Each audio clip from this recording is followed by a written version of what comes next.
Well, we're back here. We're back for more ChäoS Head. Whew, man, yesterday evening was horrible. Well, supplies of type B blood are inadequate.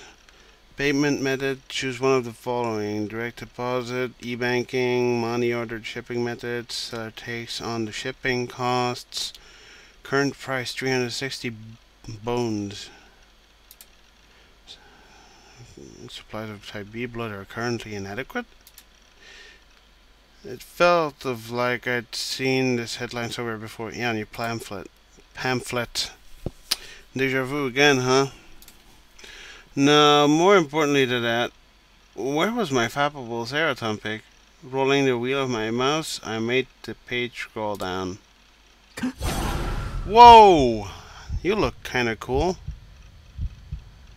You look what would grab me last time. Whoa, that says something.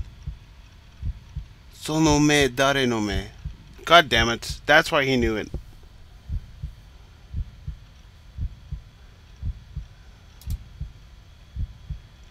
What showed up on the monitor without any warning was instantly recognizable as an guru image. As an guru image. Wonderful English there, boy. And I hastily returned my gaze to my left-hand monitor and closed the browser window. Yeah, calm the fuck down. The guru image had been displayed on the monitor for less than 3 seconds. The amount of time during I had seen it squarely with my own eyes.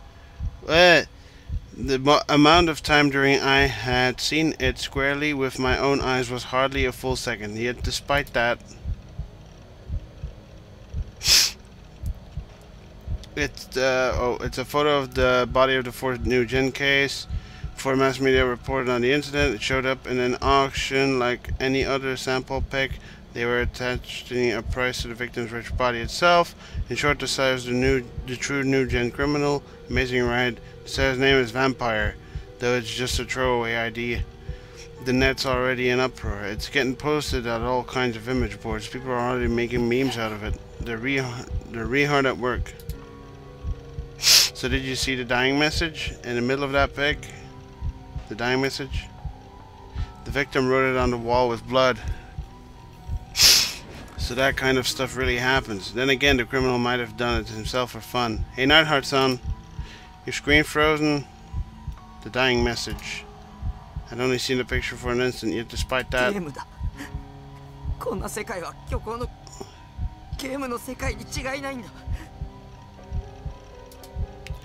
The message, like a dying scream drawn on the wall in misshapen red letters, had seared itself onto my brain. Regardless of how I tried not to think about it, the individual letters came floating up on the back of my eyelids one by one, calling out to me. I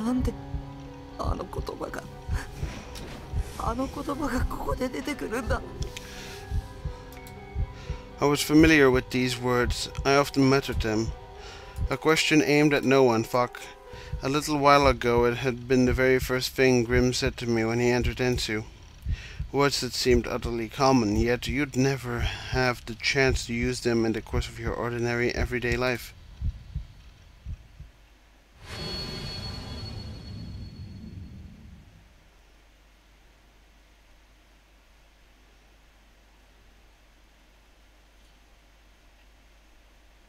Chapter 3, Shogun.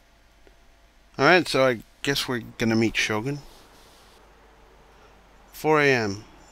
Well, we're in Chapter 3, that's for sure. Shibuya is said to be a city that doesn't sleep, but few people could be seen in the pedestrian scramble in front of the station. Let me see. In their place were numerous parked taxis, standing by for a chance to carry away the drunks unwilling to wait for the first train of the day. Oh yeah, sure, yeah. Start yawning, thank you. Most of the taxi drivers had reclined their seats and were napping. Yet there were also more hard-working drivers among them, who rested against their steering wheels and gazed blearily in the direction of the 107 building and the shopping district. But they weren't trying to ascertain whether any potential customers were walking about. They watched with deep interest the movement of the street, street cleaners who had arrived about 30 minutes earlier. At least those 5 to 6 men were presumably street cleaners because of their yellow arm badges with sanitary worker characters inscribed on them. Without the badges, chances were that 10 out of 10 people would have failed to recognize them as street cleaners. For some reason, they all wore black suits. Furthermore, ever since arriving, they had blatantly evinced no sign of starting to clean. As for what they were doing, one man held up a peculiar instrument shaped like a pendulum, and the other men surrounding him were measuring something. Moreover, this did not happen in merely one place. Everywhere from the center to the edges of the scrambled crossing, they took measurements and wrote things down on pieces of paper. Now too they gathered directly below the traffic light and silently paid close heed to the movement of the pendulum device. At last the instrument let out a small noise. 地点 L2 の8、0.62 メガ GE、ハイスコアです。 Yes, they definitely look like people who would clean streets. 先月より38ポイントもアップか。思った通りだ。 But no one in early morning Shibuya was there to take heed of their curious actions and murmuring. As soon as customers climbed into their cars, the taxi drivers took off and quickly forgot about the mysterious street cleaners. The drunks were less than fully conscious and could hardly see their surroundings in the first place. Female entertainers and nightlife workers, released from the stress of having to keep smiling at repulsive drunkards, got into taxis to return home as fast as possible. Because of this, not a single person noticed that the government had not formed any plans whatsoever for the streets to be cleaned in the small hours of the morning today.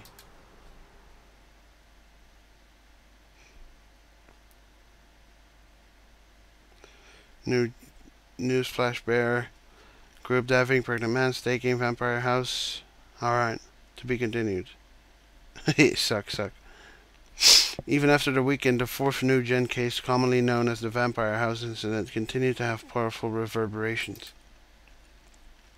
The corpse of a man whose blood had been withdrawn in its entirety and whose body surface had transformed in color to an inhuman green.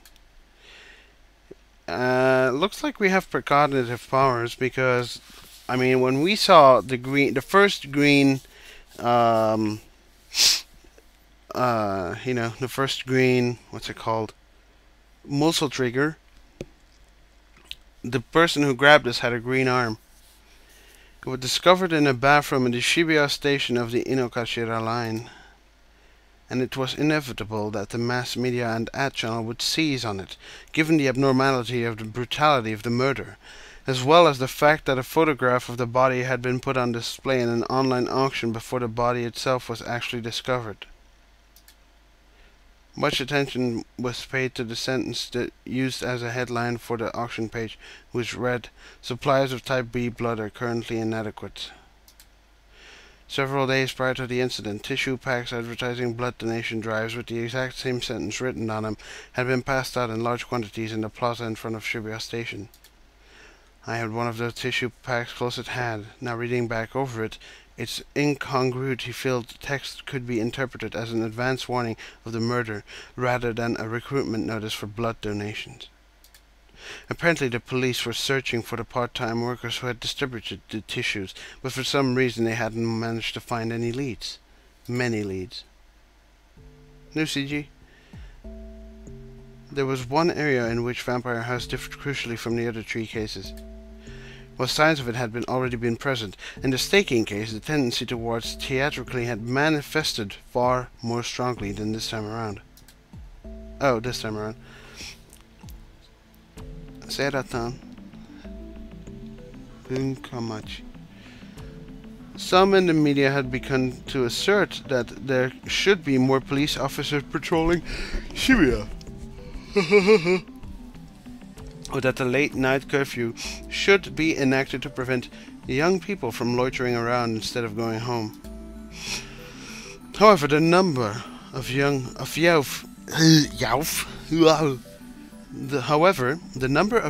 visiting the area showed no indication of dropping, As usual, the pedestrian scramble and the shopping district were packed with people. At the middle of festival that was going on net, group of people who called themselves Snake went out into Shibuya late at night to report on the conditions there, and a certain phrase became popular among the youth of the city. That was a horrible sentence to read, and it's wrong. Whose eyes are those eyes? Plus, it wasn't only online. These words had also infiltrated the ranks of delinquents who walked around Shibuya. On that channel, it was fashionable to tack the phrase onto the end of your sentences, even if it had nothing to do with what you were talking about. Looks like Seraton won't show up much this week in this week's Burachu. Whose eyes are those eyes? The weapons you get with the new patch are all way too weak. Whose eyes are those eyes? So whose eyes are those eyes? And so on. To young people, perhaps New Gen was simply a cause for excitement and epic threats, though to me, it was the most aggravating thing imaginable. Even so, by the time 3 days had passed since the Vampire House incident, I had started to regain my composure. There remained something like a lump in a corner of my heart, of course, but by immersing myself in Insu over the weekend, I was able to temporarily forget all that hateful and incomprehensible stuff. Even today, when I had to attend school, I succeeded in getting through classes by sleeping and racking my head over information about rare items in Ensu. I've grown up a little.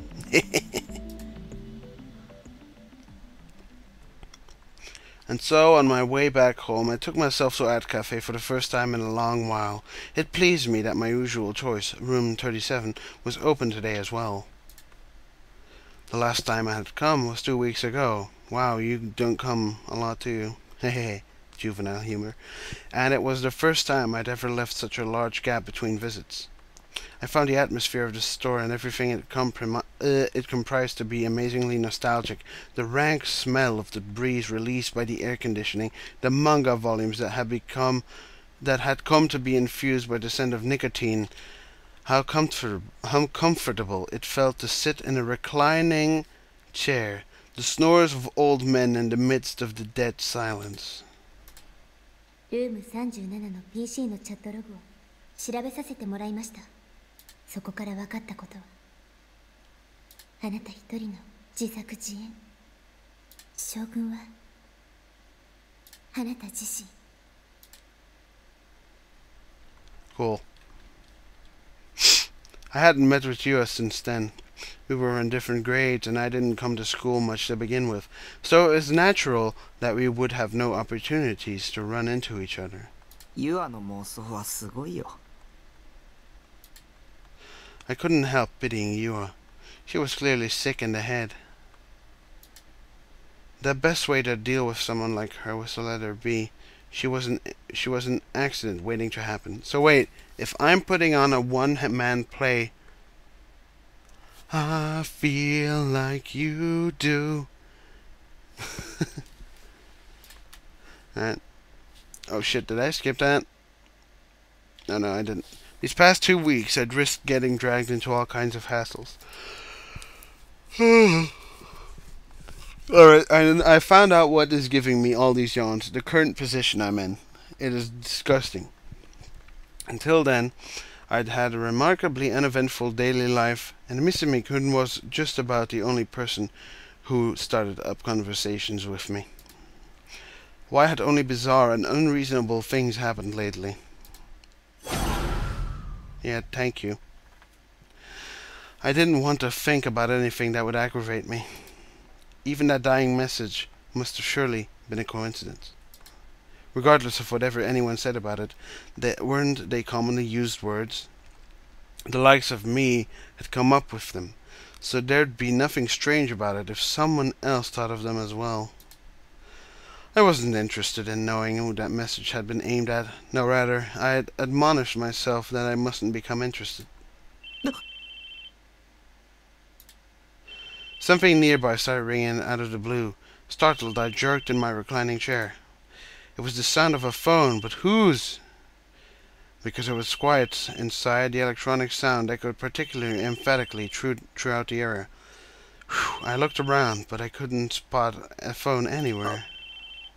もしかして A thought suddenly occurred to me, and I fished around inside my bag.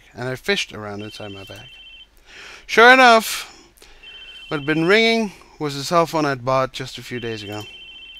I looked gingerly at the LCD display. Normally the caller's number would be displayed there.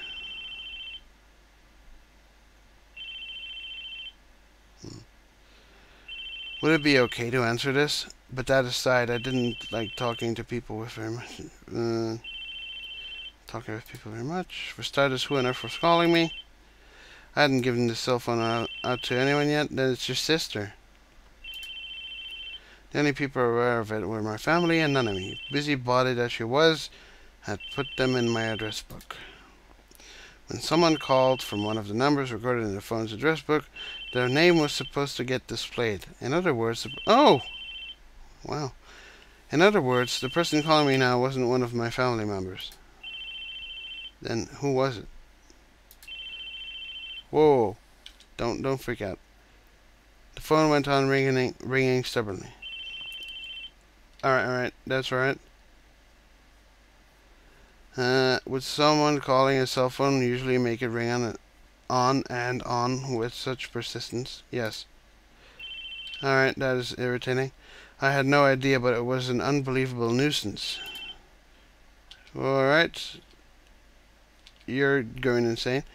To suddenly encroach on your personal space and have it ring until you picked up.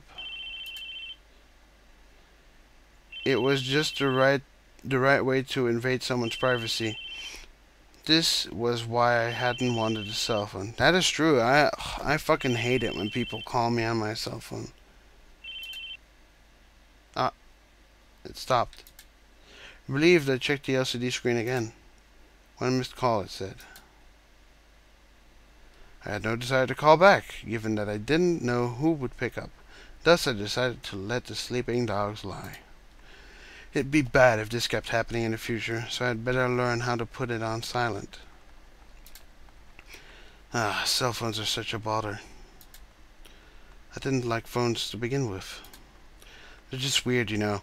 How does everyone figure out whether or not the person at the other end of the line is a real one? With phishing and identity theft, wouldn't it make more sense if people at least made some attempt at confirmation? I was completely mystified by how they could stay unfazed while having conversations with potential impersonators. Even if I knew the principles behind how it worked, it was hard to believe that one's voice could pass through phone lines to reach faraway places. When you talk on the phone, your voice gets converted to electrical signals. They pass through the phone lines until they reach the person you're conversing with, and your voice gets turned back to normal, becoming hearable for the first time. To put it in a different way, for you to talk on the phone, the process needs to include a minimum of 2 such conversions. Oops, my bad. In the case of a cell phone, it involved a complicated system when your voice starts... Alright, that's friendly of you. Alright.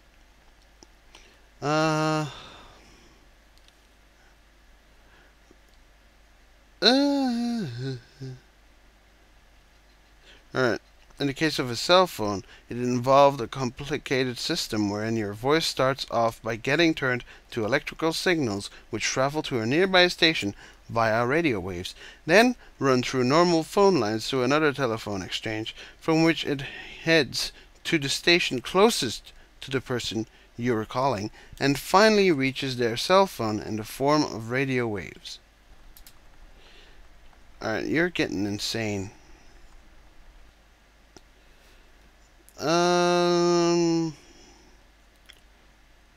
If my voice was getting exchanged, for instance, what if I called Nanami instead of reaching her? My call got sent to some sketchy facility, and a person I'd never seen before in my life pretended to be Nanami and answered the phone. Maybe it'd even be a computer instead of a human being. That was why it scared me so much to talk on the phone. It scared me much more than talking face to face. Yes, you're definitely not insane in the slightest.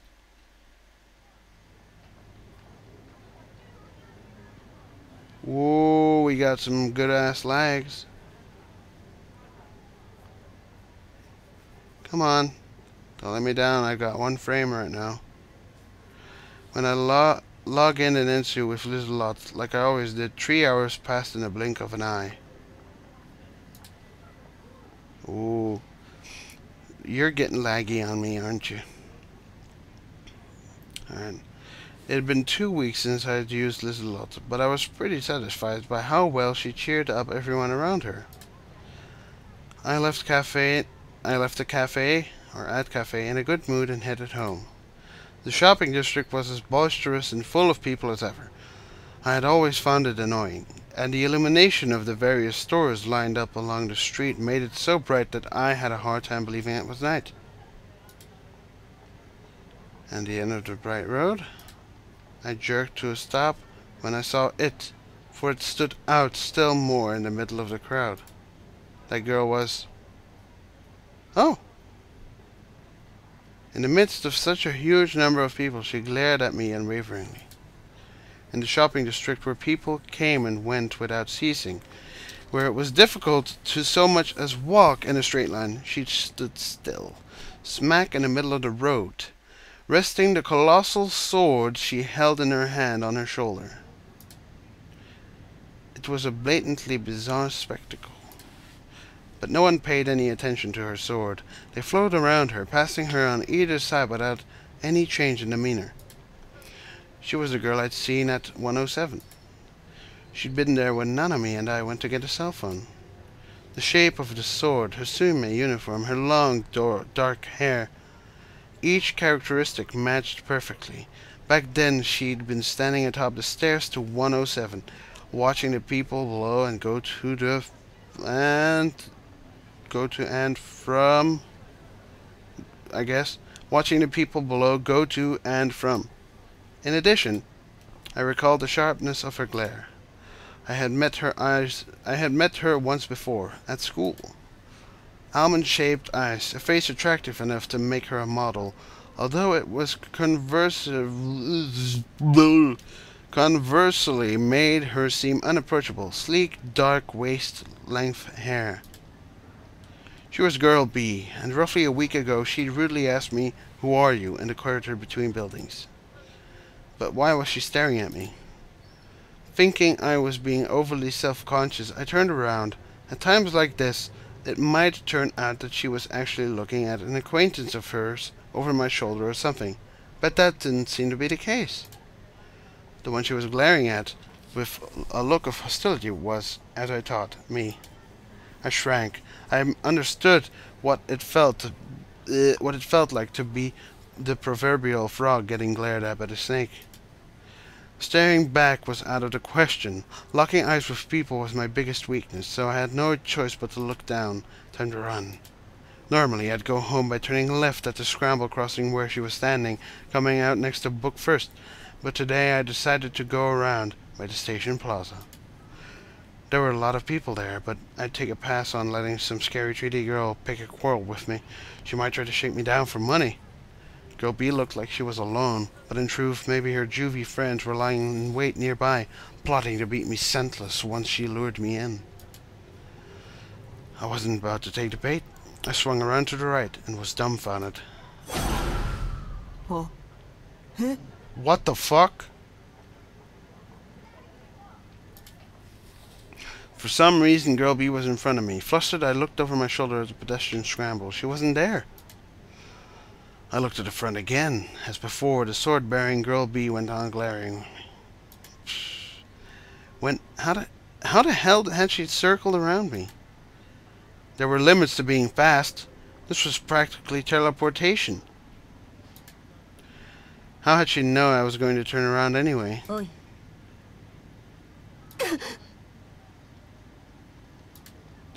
Her voice reached my ears with an awful clarity. I frantically surveyed my surroundings. I wanted to think she'd been calling to someone else. Though suspicious, I searched for someone who seemed like a suitable target for her. Hey. but of course they weren't there. A couple of salarymen passing by nearby gave girl B Dubois looks. The return of Dubois.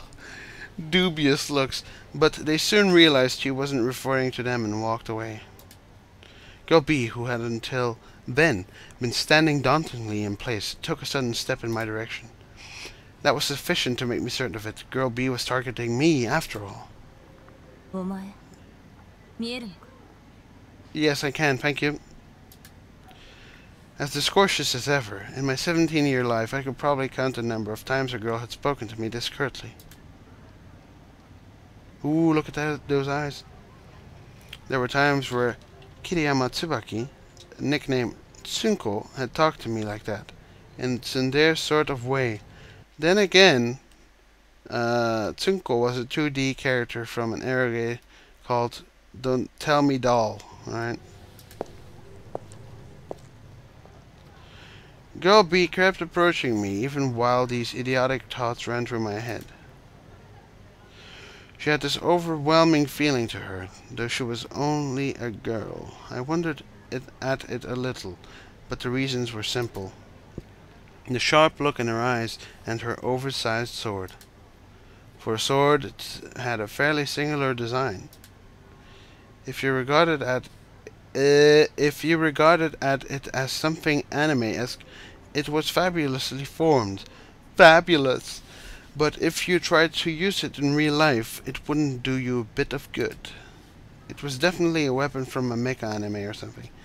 Had any mecha anime started airing recently? Except, even though I knew it had to be an anime cosplay prop, it looked incredibly hard and sharp. And it had an air about it that suggested your fingers would get sliced right off if you touched it. It was a mysterious sword.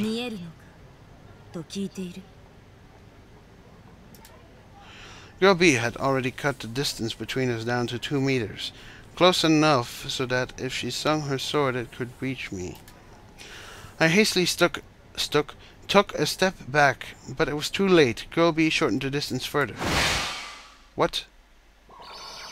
She swung her sword for real.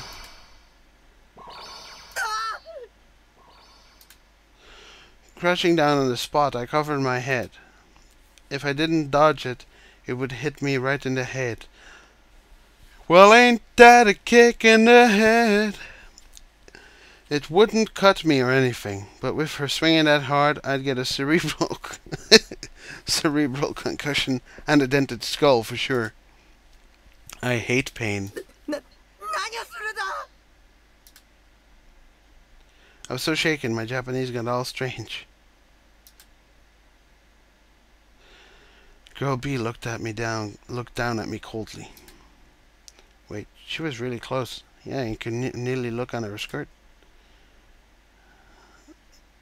Her feet were right in front of my eyes. In terms of the angle, I could almost see up her skirt. Told you. Is that Marjorie?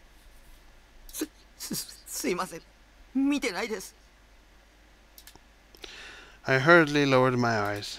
I had the feeling that she was claiming, "You saw my panties, didn't you?" But I swear I didn't. I came close to seeing them, but I didn't. Besides, I've got no interest in 3D panties. The only panties I fab to are either two-dimensional or belong to figures. Oh boy.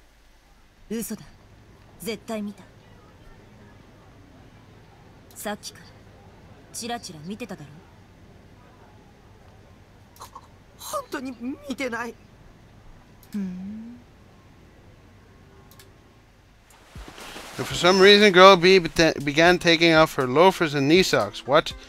As she did so, the inside of her skirt threatened to become visible again, and I was at a loss for where to send my eyes. I thought I'd catch her off guard and escape, but Girl B didn't take her eyes off me, even as she peeled off her socks.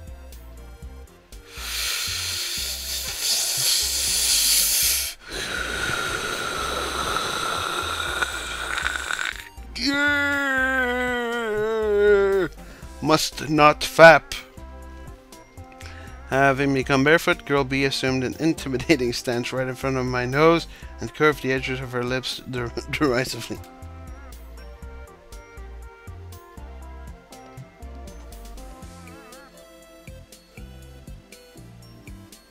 白状させて。Hakujo.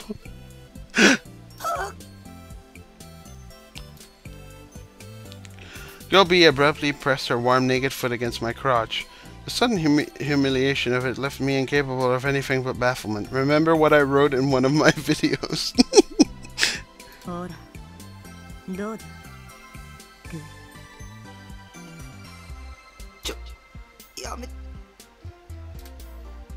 The people walking around us didn't so much as glance at me. If only one of them could come save me. What a cold-hearted world we live in. The fuck? To think that she was doing this to me in the middle of Shibuya's shopping district. So mortifying. But I was getting off on it.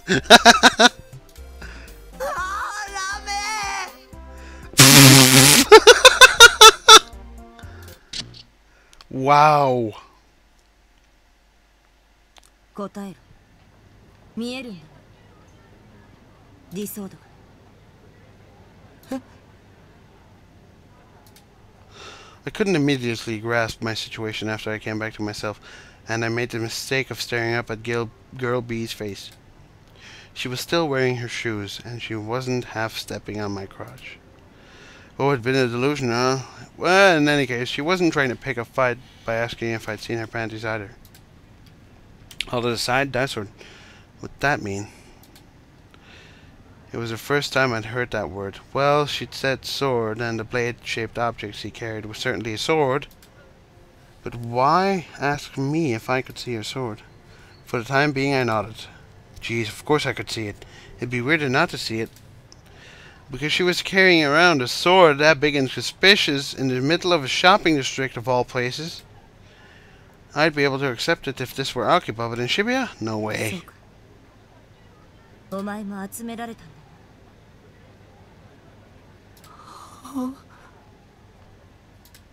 Gathered? Who gathered who? I was here of my own accord at least, but...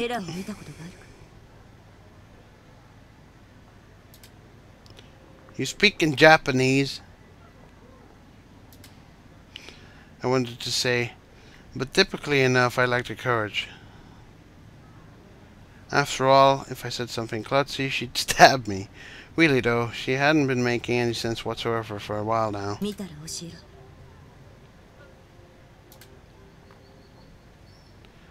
After saying this to me, Girl B turned on her heel. Her skirt wavered in the breeze, making it seem like I might glimpse her panties. I hurriedly closed my eyes. Aoi-sena.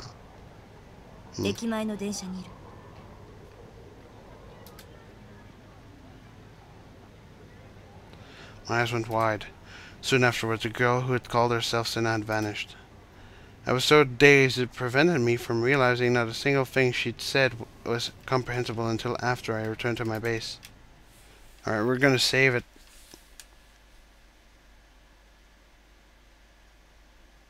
If I ever get to my base. Yeah. On top of everything, I have to go to school 3 times this week. Ugh, what a bother. And we're gonna save. That was crazy. Let's see. 10 hours, man. 10 hours. Well, we're in chapter 3, though. So we got into chapter 3. This is good enough. So we'll see you guys later. Alright. I'll see you guys later. And I hope you enjoyed.